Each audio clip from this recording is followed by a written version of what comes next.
დღეს მოკლედ გადავწყვიტე, რომ Mundus-ზე ჩავწერო ერთი ვიდეო. უკვე ჩავწერე ერთ-ერთი ვიდეო Mundus-ზე ზოგადად ვისაუბრე რა არის და სად ვნახოთ აპლიკაციები და ესე შემდეგ. თუმცა კითხვები მომდის ხოლმე უფრო კონკრეტული სტუდენტებისგან, ანუ თავიანთი პროგრამასთან დაკავშირებით ან ესე შემდეგ, ან ისეთი კითხვები, რაც მაგალითად სხვა ვიდეოში გამორჩა და ესე შემდეგ და გადავწყვიტე, რომ გამეკეთებინა Q&A. ხო და ეხლა რა კითხვები ჩამომივა? ყველა კითხვას ვიდეოში გავცემ პასუხს, მე ამ ვიდეოსაც დავდებ და იქნებ თქვენს გამოგადგეთ.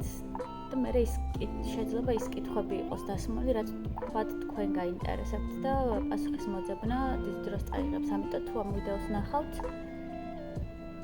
შესაძლოა პირდაპირ პასუხი გავაჟღერო და გამოგადგეთ. ამიტომ გადავწყვიტე ეს გამეკეთებინა. რამდენიმე კითხვა უკვე მივიღე, მეორე დღეა, მაგრამ მაინც განსაკუთრებით ახლა იწყებს ხოლმე ძალიან ბევრი მომზადებას, იმიტომ რომ მთელი ზაფხული ძალიან ჭკვიანურია ინგლისურის ტესტს რომ დავუთმოთ და მე უკვე სექტემბერში ან ოქტომბერში ჩააბაროთ და დაიწყოთ უკვე იმ საბუთების შეგროვება და მომზადება, რაც დაგჭირდებათ. მე განცხადის გაკეთებისას და ძალიან ბევრ თავისკივეს უბრალოდ დაირიდებთ რა თავიდან. ამიტომ ძალიან ჭკვიანურია, ვინც ახლა იწყებს მომზადებას, იმიტომ რომ დროში გაწელილი პროცესია და ძალიან ბევრი სტრესია ხოლმე, როცა ყველაფერი ერთდროულად ეყრება გამოცდილებიდან ვამბობ, ამიტომ მოკლედ პირველი კითხვა იმასთან დაკავშირებით თუ სად ვნახოთ უახლესი აპლიკაცია და როდის გაიხსნება თითოეული პროგრამა. უახლესი აპლიკაციები უნდა ვნახოთ Erasmus Mundus-ის კატალოგში, ვებსაიტზე, რომელზეც ცალკე ვიდეოს ჩავწერეთ, თუმცა ლინკს კიდევ დაგილინკავთ აქ აღწერაში და შეგიძლიათ უბრალოდ გადახვიდეთ და იმ ვიდეოსაც დაგილინკავთ, სადაც ამაზე ვსაუბრობ, თუ მოძებნა გაგიჭირდეთ. ამიტომ გადახვალთ ამ ლინკზე Mundus-ის კატალოგში. ამ კატალოგში არის თითოეული პროგრამა, ყველა პროგრამა, რაც თქვათ Mundus-ში შედის, თუმცა ყველა დაფინანსებული არ არის, როგორც ადრე თქვი. უმეტესობა არის დაფინანსებული სრულად, ზოგი ნაწილია დაფინანსებული, ზოგი საერთოდ არ არის დაფინანსებული, ამიტომ ამასაც ყურადღება უნდა მიაქციოთ. ამიტომ ამ ლინკზე გადახვალთ და ნახავთ აბსოლუტურად ყველა დეტალს, რაც დაგჭირდებათ თითოეულ პროგრამაზე განაცხადის გასაკეთებლად და მე უბრალოდ ამ მოთხოვნებს მიყვებით. სულ ესაა ამჯერად. რაც შეეხება, როდის გაიხსნება აპლიკაციები. ხო, ამას ერთი თარიღი არ აქვს, იმიტომ რომ ეს ერთი აპლიკაცია არ იხსნება, ყველა პროგრამა თავის მიღებას ხსნის ხოლმე.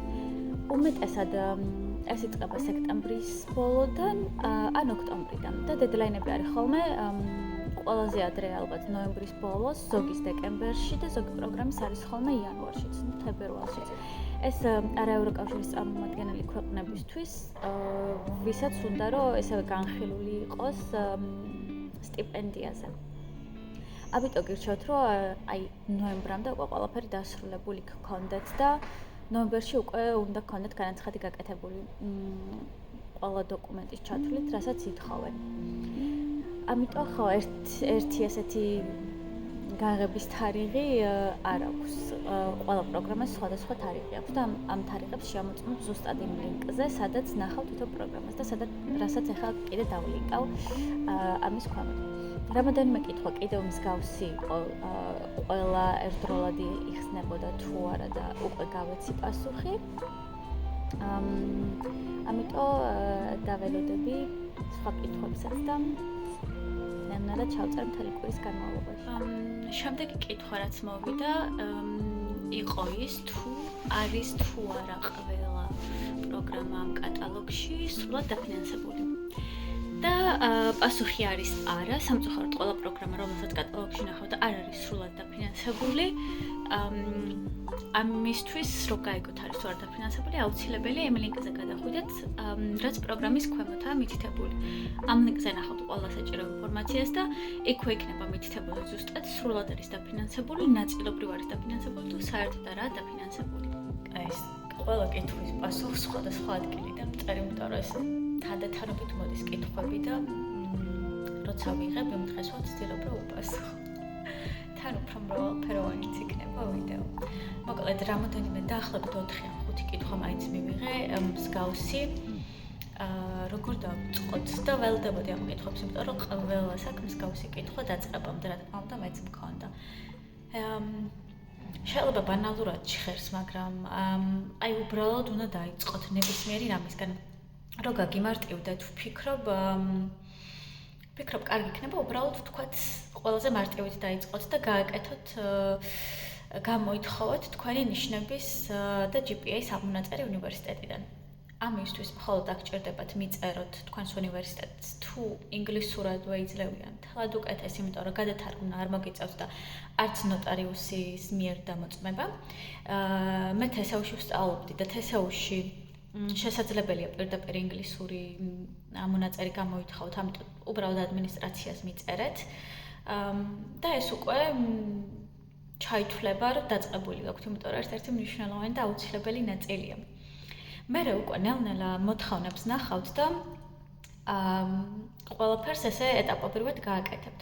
კიდევ მეორე ნაბიჯი, ვთქვათ, ამონაწერის გამოთხოვებიდან მას შემდეგ რაც უნდა გააკეთოთ, ან რასაც გირჩევდით მე, არის ინგლისურის აკადემიური ტესტისთვის მომზადების დაწყება, იმიტომ რომ რაც მალე მით უკეთეს და უბრალოდ აი ყველაზე დიდ თავის ტკივილს აირიდებთ თავიდან. მით უმეტეს ახლა ზაფხული არის და დაახლოებით 2-3 თვე მაინც ჭირდება ხოლმე, მით უმეტეს თუ თქვენთვის ემზადებით, რომელიც შესაძლებელია, იმიტომ რომ მე თვითონაც უმეტესად ჩემი თვე ემზადებოდი და IELTS-ი ჩავაბარე.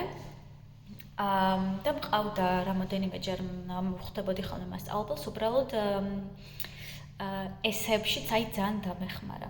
ხო და ამ ვებსაიტს და ყველა მასალას, რასაც მე ვიყენებდი, შემიძლია ესენი გაგიზიაროთ, უბრალოდ აქ კომენტარებში დამიწერეთ და დამიწერეთ ესევე მეილი. და შემიძლია მეილზე გამოგიგზავნოთ. 7 და 5 ავიღე overall-ში IELTS-ში და 7-ზე მეტი მქონდა ესევე თითო ნაწილში.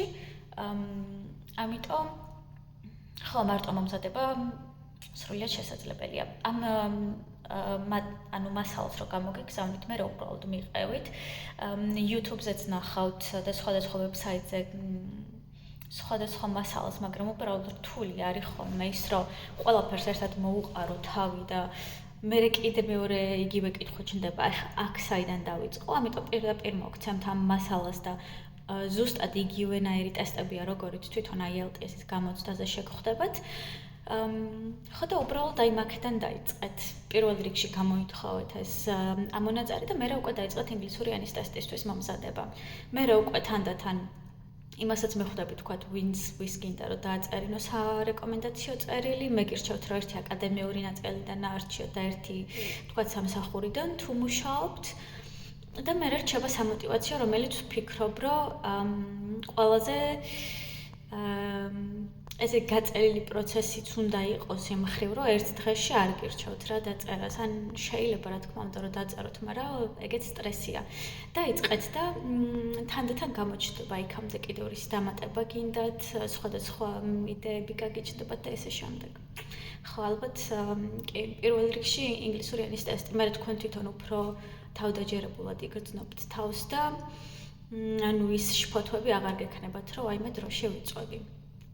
ამიტომ დამიწერეთ ახლა კომენტარებში თქვენი მეილები და თუ გინდათ რომ გამოგიგზავნოთ. მომწერა ესეთი რაღაც და იმედია ნახავს ყველა და მიხვდება რომ ანუ არსად არ გამოგადგებათ მსგავსი ფიქრები, მით უმეტეს ეხლა Erasmus Mundus-ის აპლიკაციების შევსებისას, იმიტომ რომ არასდროს იცი რა ხდება პირველ რიგში.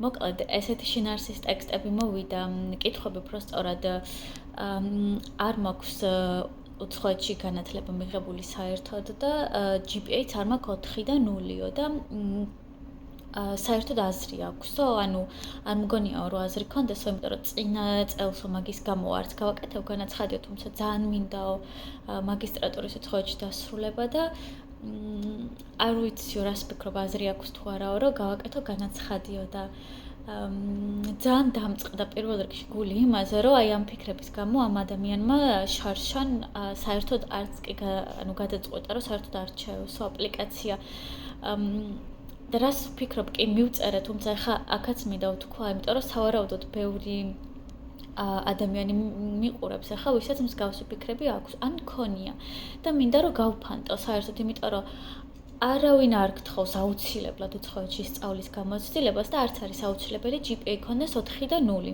აქ ყველაზე მნიშვნელოვანი არის ხოლმე შენი ავთენტურობა და მოტივაციაც, ანუ მთლიანი ერთიანი შეკვრა პაკეტი ფასდება შენი გამოცდილებების და მოტივაციების და არა ის თუ რაღაც უცხოეთში თუ გაქვს განათლება მიღებული, ან ესე შემდეგ. განსაკუთრებით მაშინ, როცა Erasmus Mundus-ის სტიპენდიები უმეტესად არის იმ ადამიანებისთვის გათვალისწინებული, რომლებიც არ არიან ევროკავშირის ქვეყნიდან და ანუ თვითონვე იციან, რომ რაღაც საზღვარგარეთ განათლების მიღება არის ამისი მიზანი, ან პროგრამების.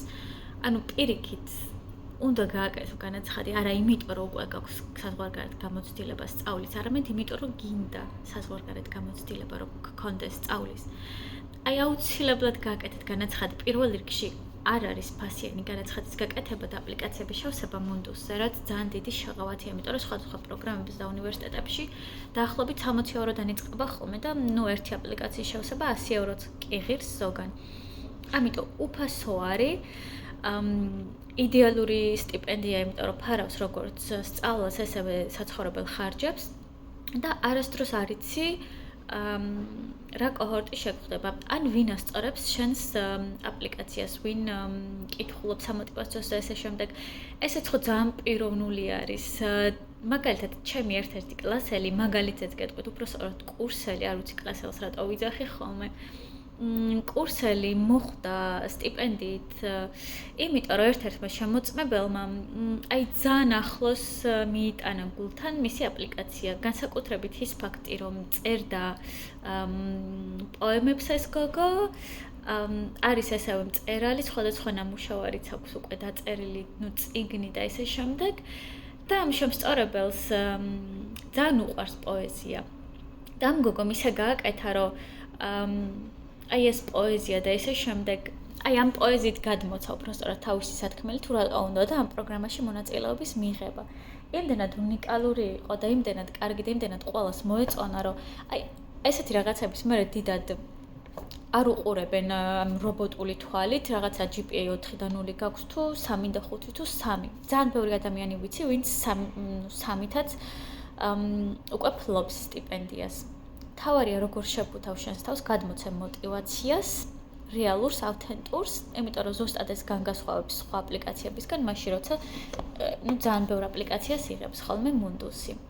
და მე კი პოსტება ზოგჯერ ისეთი სასოწარკვეთილი წერილებიც, რომ 4 და 0 მქონდა GPA და საზღვარგარეთ ვსწავლობდი და რაღაცა კვლევებში მქონდა მონაწილეობა მიღებული, თუმცა არ ამირჩიეს, არ მომცა სტიპენდია. ესეთი რაღაცაებიც ხშირად რო შეგხვდებოდ ხოლმე. ამასაც მეაქცეთ ყურადღება და არა მხოლოდ იმას, დიდი გამოცდილებით მიიღეს თუ არა ადამიანი, იმიტომ რომ ამ დიდი გამოცდილებითაც არის ძალიან ბევრი, რომლებსაც არ იღებენ, თუ ვერ დაინახეს ის ავთენტურობა, რაღაცა რეალური მისია და მიზნები ამ ადამიანის, რაც მართლა შეესაბამება ამ პროგრამას. ეს არის ყველაზე მნიშვნელოვანი. ამიტომ ცდას პირველ რიგში არაფერი არ უდგას წინ და მით უმეტეს არც და იმის გამო, რომ გგონია, რომ რაღაც აზრი არ აქვს. მეც ეგრე ვფიქრობდი. თან ერთი წელი gap year-იც მქონდა ბაკალავრის შემდეგ, იმიტომ რომ აი წარმოდგენაც არ მქონდა კარგად რაზე ჩამებარებინა და ისე მოხდა, რომ ეს gap year-ი, თავიდან კი ძალიან დიდი რაღაც სასოწარკვეთილი ვიყავი, ცოტა ხანს დეპრესია მქონდა, მეთქი ვაიმე ერთ წელს ვკარგავ და ესე შემდეგ, მაგრამ აი ძალიან კარგი ვარიანტი იყო, იდეალურად გამოვიდა ყველაფერი, იმიტომ რომ ამ ერთი წლის განმავლობაში ვიმუშავე და სამუშაო გამოცდილება დავაგროვე. ამას ახლა იმიტომ გიყვებით, რომ ეს ერთი წელი, თქვათ, დაკარგულად არ ჩათვალოთ, იმიტომ რომ ძალიან პროდუქტიულად შეგიძლიათ გამოიყენოთ და შესაძლოა საერთოდ ის პროგრამა, თქვენი ოცნების პროგრამა შემდეგ წელს გაჩნდეს და იქამდე საერთოდ არ იყოს, როგორც მოხდა ჩემს შემთხვევაში. ეხლა რომელ პროგრამაზეც ვსწავლობ, ეს პროგრამა საერთოდ არ არსებობდა იმ წელს, როცა დავიწყე Erasmus Mundus-ის აპლიკაციების შევსება. მე ძალიან დაბნეული ვიყავი ეგ ერთი წელი, არ ვიცოდი რაზე ჩამებარებინა მაგისტრატურაზე და მით უმეტეს სრული დაფინანსებით მჭირდებოდა, იმიტომ რომ სხვანაირად უბრალოდ შანსი არ მქონდა საზღვარგარეთ სწავლის. იმიტომ რომ ვერ გადავიხდიდი და თან არც მინდოდა უბრალოდ გადახდა ისე მქონდა. ტვინში ან ჩანერგილი ჩემ თავთან ჩელენჯი მქონდა რომ აი შანსი არ არის საზღვარგარეთ სწავლაში არ გადავიხდი ფულს თქო და ერთი წელი თავიდან ვფიქრობდი რომ მეთქი არ მინდა რომ დავკარგო თქო ეხლა რა მეშველობა ესე შემდეგ მაგრამ მე full time-ზე მუშაობდი სამუშაო გამოცდილება დავაგროვე რაღაცეები გადავა პრიორიტეტე მე უფრო მშვიდად უგრძნობდი თავს და ძალიან ადრე დავიწყე IELTS-ისთვის მზადება, სხვადასხვა საბუთის შეგროვება, რამაც ძალიან დიდი დრო მოიგო და მომაგებინა უფრო სწორად და აი ძალიან დიდი თავის ტკივილები ამარიდა თავიდან. და მე უკვე როცა ვეძებდი პროგრამებს, სხვადასხვა პროგრამაზე მქონდა განაცხადები გაკეთებული, ნიდერლანდებშიც მქონდა გაგზავნილი, ავსტრიაშიც, რამოდენიმე მქონდა დანიაშიც და შვედეთშიც. როგორც მახსოვს ეს და ერთი მქონდა მგონი იტალიაში. უმეტესად ეს ქვეყნები იყო, სადაც ვაგზავნით ხოლმე აპლიკაციებს და წარმოიდგინეთ, როგორ დამეხმარა ეს ერთი წელი მუშაობა, იმიტომ რომ შემეძლო დანაზოგი გამეკეთებინა და მე უკვე ამ აპლიკაციებისთვის გადამეხადა, ანუ როცა აპლიკაციას თვითონ ზოგ უნივერსიტეტში აგზავნდა, ვთქვათ ეს Erasmus Mundus-ი არა ან ესე შემდეგ ზოგი აპლიკაციის შევსებაშიც ითხოვს თანხას, ვთქვათ რაღაც 60 ევროა ზოგან 100. ხო და დანიაში იყო საკმაოდ ძვირი, გავაგზავნე დაახლოებით 3 სხვადასხვა დანიის უნივერსიტეტშიც, გარდა Erasmus Mundus-ისა, რომელიც ისედაც მოიცავდა KU-ში სწავლას, კოპენჰაგენის უნივერსიტეტში. იქაც მიმიღეს, თუმცა მე რადგან აქ მიმიღეს, რა თქმა უნდა, Mundus-ი ავარჩია. ამიტომ ეს ერთი წელი ძალიან დამეხმარა. და ყველაზე მნიშვნელოვანი რაცა ის არის, თქმაც მინდოდა, რომ ამ ერთი წლის განმავლობაში სხვადასხვა პროგრამებს გადავხედე, თუმცა უკვე სექტემბერში, როცა რაღაცა მინდოდა რომ კიდე დამემატებინა, ჩემს მამიდაშვილთან ერთად ვეძებდი რაღაცა პროგრამებს და უბრალოდ ჩემს მამიდაშვილმა მითხრა, რომ iOS-ო საშენო ჩანსო. და ეს იყო ღამე, როცა ვნახეთ, როცა მითხრა. და დედლაინი იყო ღამის 12 საათამდე, ანუ დაახლოებით 3 საათი მქონდა აპლიკაციის შესავსებად რა. რაღაცა დავპანიკდი ცოტა, უცებ შევავსე, არც ველოდი პასუხს საერთოდ და ეს იყო პროგრამა, რომელმაც ამირჩია და რომელმაც სტიპენდიაც მომცა. ორ პროგრამაზე მქონდა გაგზავნილი Mundus-ზე და მხოლოდ ამან მომცა სტიპენდია. იქ კი მიმიღეს მეორეზე, თუმცა სტიპენდია არ მქონდა და რა თქმა უნდა ეს ავარჩია. ამიტომ არასდროს არ იცი, შესაძლოა ეხლაც კი არ არის შექმნილი ის პროგრამა, რომელიც ჩვენ ძალიან მოგეწონება და აი სექტემბერში ან ოქტომბერში როცა გადავწყვეტ უკვე ყველაფერს შეაგროვებ, მაშინაც კი გადახედე უკეთ და პროგრამები ემატება ხოლმე, იმიტომ რომ ჩემი დაემატა სექტემბერში, წარმოიდგინეთ. ამიტომ აუცილებლად თუ ფიქრობთ, რომ ოდნავ მაინც გაინტერესებთ ან რელევანტური ხართ, აუცილებლად შევასეთ და გააგზავნეთ. სანამ მეგობარს ვნახავ, უცებ რაღაც გამახსენდა და მინდოდა თქვენთვისაც გამეზიარებინა. და ეს რჩევის სახით გაგიზიარებთ რა, იმიტომ რომ განსაკუთრებით როცა ძალიან დაბნეული ხარ, მით უმეტეს როცა არც იცი ზუსტად რომელ პროგრამაზე გინდა განაცხადის გაკეთება და უბრალოდ აი თეორიულად თემა იცი, რაც მოგწონს. ყოველყოფილ ვართ ხომანდ აი მაგ შემთხვევაში ძალიან ვცდილობთ ხოლმე რომ სხვადასხვა ადამიანებისგან, აი ნებისმიერი ადამიანისგან მივიღოთ ის რასაც approval, რასაც ქვია, დაგვიდასწოროს რომ აი კი, კარგი პროგრამა, კი ძალიან პერსპექტიული იქნება ეგ. ან ზოგი საერთოდ გვეუბნება ხოლმე რომ შენ არ გამოგივარ. აი რაღაც მსგავსი რაღაცები, ამიტომ რაც უფრო ნაკლებ ადამიანს კითხავთ ესეთ რჩევებზე, რომლებიც მაინც თქვენი გადასაწყვეტია ბოლოს და მაინც თქვენი გრძნობთ სწორ ადგილას ხართ თუ არა, ის სხვა ვერავინ მაგას ვერასდროს ვერ გეტყვით. რაც უფრო ნაკლებ ადამიანს კითხავთ ესეთ რჩევებს ამ პროცესში, მით უკეთესი იქნება. და რაც უფრო დიდ დროს გაატარებთ ისეთ ადამიანთან, ვისაც ნამდვილად კარგი ეფექტი აქვს თქვენზე, თქვენს ენერგიაზე და მართლა უხარია ყველაფერი კარგი და მართლა იგულწრფელად გპასუხობთ, მით უკეთეს, იმიტომ რომ ამან შეიძლება ძალიან ბევრი რაღაც შეცვალოს. მაგალითად, წინაზეც გითხარით ხომ ჩემს მამიდაშვილზე, რომელიც ჩემთან ერთად ეძებდა ჩემს პროგრამებს, ძალიან მეხმარებოდა ყველაფერში და სწორედ მან იპოვა ეს ჩემი პროგრამა და მითხრა, რომ აი ეს საშენო ჩანს და რა იქნებ გააკეთო განაცხადი. ანუ მასთან რო არ ყოფილიყავი და ბევრი დრო არ გამეტარებინა, საერთოდ ამ პროგრამას ვერ ვნახავდი და აქ არ ვიქნებოდი. ესეთი შემთხვევითობები ძალიან ხშირია ხოლმე, რომელიც ყოველთვის გვხდება. ამიტომ ნამდვილად გირჩევთ, რომ მაქსიმალურად გაუფრთხილდეთ ენერგიას, ფიქრებს, იმიტომ რომ ბევრი ადამიანისთვის კითხვა და აი რაღაცა აპრუვალების მოძებნა სხვადასხვა ადამიანში, რომელსაც ზოგადად არ კითხავდით რჩევას სხვა რაღაცასთან დაკავშირებით, ეს უბრალოდ გაბნევთ რა თქვენ თავს გავუკეთებთ ძალიან ცუდ რაღაც. ამიტომ გავფრთხილდით თქვენს ენერგიას და მიყევით როგორც გონებას, ესევე აი ამ შემთხვევაში გირჩევთ, რომ ზოგჯერ გონება გვეუბნება ხოლმე, რომ აი კი ეს ძალიან პერსპექტიულია, ეს ძალიან კაია, მაგრამ მე უბრალოდ ხვდები, რომ არ გინდა არა საშენოდ, რატო იტანჯავ თავს.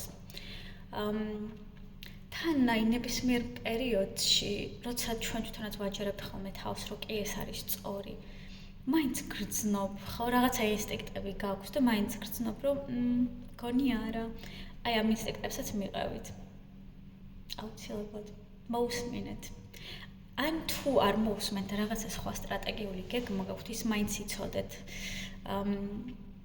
რომ აი თქვენს თავს არ ატყუებთ, ანუ მართალი მაინც იყავით რა თქვენს თავთან და რაღაცებში გამოუტყდით. და ის მაინც გეცოდინება, რომ აი ვთქვათ, რომ გავაკეთე განაცხადი ამ პროგრამაზე და წავედი და ესე შემდეგ. არ ვატყუებდი ჩემ თავს, რომ ეს ძალიან მიყვარდა, ძალიან მომწონდა და იმიტომ წავედი, უბრალოდ რაღაცა სხვა პრიორიტეტები მქონდა იმ დროს. და მე ესეც გაგიმარტივებთ. იმიტომ რომ ხა რამოდენიმე კურსელი მყავს, რომელიც უბრალოდ არ გრძნობდა თავს სწორ ადგილას მთელი პროგრამის განმავლობაში. და სიმართლე რომ გითხრათ, ყველა უმეტესობა ესე ვიყავით. რაღაცა პერიოდში მეც მქონდა მსგავსი თემები, მსგავსი ფიქრები, იმიტომ რომ რაღაცა საგნები არ შესაბამებოდა ჩემს ინტერესებს, საერთოდ არ მომწონდა, ნუ თავიდან რაღაცა კურსელებთანაც ვერ ახლოვდები ძალიან და არის პერიოდები, როცა თავს ძალიან მარტო გრძნობ და ესე შემდეგ და მე აი ზუსტად ამ დროს იწყებ ფიქრს, რომ აი სწორი გადაწყვეტილება მივიღე და თუ თავის დროზე არ ხართ თქვენ თავთან მართალი და მართლა არ გინდათ ეს რაღაც პროგრამა, რასაც განაცხადს აკეთებთ და ეს ქვეყანა თქვათ, სადაც გინდათ წასვლა. აი სწორედ ესეთი პერიოდები რო დადგება, რომ თავს მარტო იგრძნობთ ან რაღაცა does not feel right. აი ნუ მე ინანებს. და ამიტომ რო არ ინანოთ გირჩევთ, რომ ყველაფერი თავიდანვე კარგად დაწონოთ. ხო, აი, კი, ძალიან ბევრი გამოცდილება, ვიცი, რამოდენიმე ჩემი კლასელი საერთოდ ფიქრობდა, კურსელი უკაცრავად, ფიქრობდა საერთოდ შეეწყვიტა პროგრამა და ესე შემდეგ რა. თუმცა აქაც გაითვალისწინეთ, რომ 1-2 საგანი თუ არ მოგწონთ ან რაღაცა გარემო არ მოგწონთ იმდენად, რამდენადაც გეგონათ, რომ მოგეწონებოდათ, ეს არ ნიშნავს იმას, რომ აი არ ვარ უეჭვალ და სწორ ადგილას და ესე შემდეგ. ეგეთი რაღაცები ყოველთვის იქნება, სადაც არ უნდა მოხვდეთ და რა პროგრამაც არ უნდა მოგწონდეთ, სიგიჟემდე და რა ქვეყანაც არ უნდა გიყვარდეთ. ყოველთვის იქნება ეგეთი მომენტი, როცა რაღაცა თავს არ გრძნობ სრულიად კომფორტულად. მეტი მრავალფეროვნებისთვის ახლა არხებიდან ჩაგიწართვით. მოკლედ, სადაც შევწყვეტ, იმას ვამბობდი, რომ თუ 1-2 რთული დღე გქონდათ საზღვარგარეთ. ეგეც არ ნიშნავს მთლად იმას, რომ აი მე დავიღუპე და საჩემო ადგილას არ ვარ. ეგეთი დღეები იქნება ყოველთვის. რა ქვეყანაც არ უნდა აირჩიოთ, რამდენადაც არ უნდა გიждდებოდეთ პროგრამაზე. შეიძლება ლექტორი შეხვდეთ ისეთი, რომელსაც ვერ იტანთ, შეიძლება კურსელი შეხვდეთ, რომელმაც შეიძლება რაღაცა გაგაღიზიანოთ 1-2 ჯერ. შესაძლოა რამოდენიმე საგანი არ მოგწონდეთ. ზოგადად ეგრეა ხოლმე ყველა მასტერზე, ანუ თემა თუ მოგწონს არ ნიშნავს იმას, რომ აი საგნებზე გააფრენ და ისე მოგეწონება. იქნება რაღაცა საგნები, რომლებიც საერთოდ არ მოგეწონება. ჩემი გამოცდილებითაც ვამბობ და ჩემი მეგობრების გამოცდილებებიდანაც. და ნუ კურსელების გამოცდილებებიდანაც, რა თქმა უნდა. და ალბათ თქვენ თვითონაც იცით უკვე, იმიტომ რომ მაგისტრატურას თუ აპირებთ, ბაკალავრი ყველა ვარიანტში დამთავრებული გაქვთ ახლა და იქნებოდა ხო საგნები, რომლებმაც რაღაც მომენტში დაგაეჭვეს, რომ ნუ საჩემო ადგილას ვარ თუ არა. მოკლედ ეს უნდა გადაიტანო, მაგრამ თუ მთლიანად რაღაცა იცი, რაც მოგწონს და ეს არ არის, სადაც ხარ, ხო მაგ შემთხვევაში რაღაცა ზონები უნდა მიიღო, მაგას იგრძნობთ. მოკლედ ეს მეთოდა რომ გამეზიარებინა. ალბათ გამოგადგებათ და გაგიმარტივებთ პერიოდს, როცა მოვა ეგ, იმიტომ რომ ეგ აუცილებლად დადგება ადრე თუ გვიან.